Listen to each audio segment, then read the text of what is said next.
निशा digital recording studio Madhuban.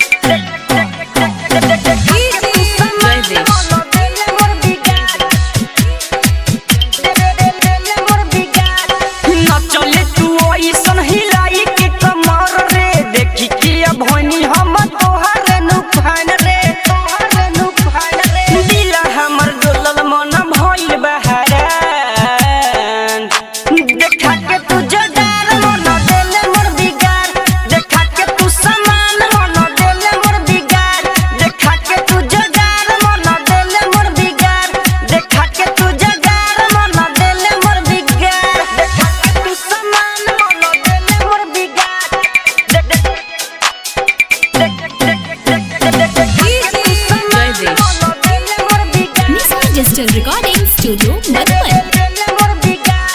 देखनी जब आइले सके जाके ऊपर जब नु भई फील दिल के भीतर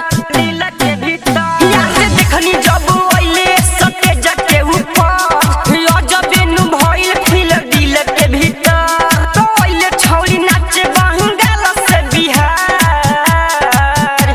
देखा के तू जगार मन देले मोर बिगार देखा के तू समान मन देले मोर बिगार देखा के तू जगार मन देले मोर बिगार देखा के तू जगार मन देले मोर बिगार देखा के तू समान मन देले मोर बिगार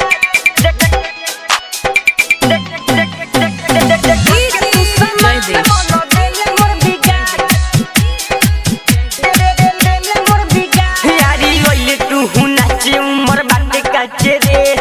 जो बना देखा के पगलई भेसाचे रे यारी ओइले तू नाचे उमर बाटे काचे रे जो बना देखा के पगलई भेसाचे रे देखी के रोहितवा भइला बा बीमार देखा के तू जगार मन देले मोर बिगार देखा के तू समान मन देले मोर बिगार देखा के तू जगार मन देले मोर बिगार देखा के तू जगार मन देले मोर बिगार। निशा डिजिटल रिकॉर्डिंग स्टूडियो मधुबन।